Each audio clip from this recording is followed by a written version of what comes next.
Today we're going to be talking about the deadlift. Now there's two types of deadlift. You either have the Sumo Deadlift or the conventional deadlift, or another name for that would be the traditional.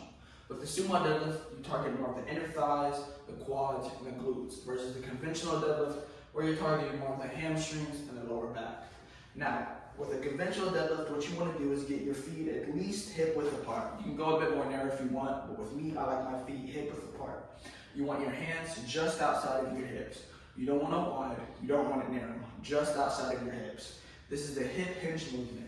So, what you want to do is, like I said, get your hands outside of your hips, feet under the bar close to the shins. We don't want the bar all the way out here, we want the bar close to the shins. So now, because this is a hip hinge movement, it's not necessarily that we're firing the hips up and then standing up. It's more of one fluid motion. So what we want to do is load it, get the slack out of the bar. I don't hear anybody talk about that. So before you pick up a deadlift, you hear there's a little slack in it.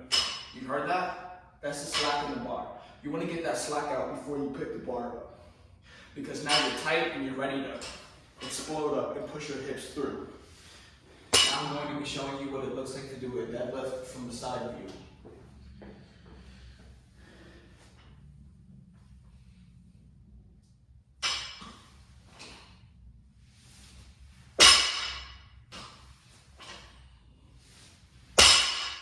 As you can see, my chin stayed tucked. I wasn't looking straight ahead. I wasn't bending straight down.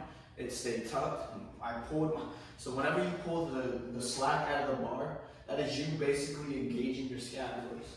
Because we don't want to have cat back. We don't want our backs to roll. By you not engaging your scapulars, that's what happens. Your back starts to roll. And that's how you deadlift.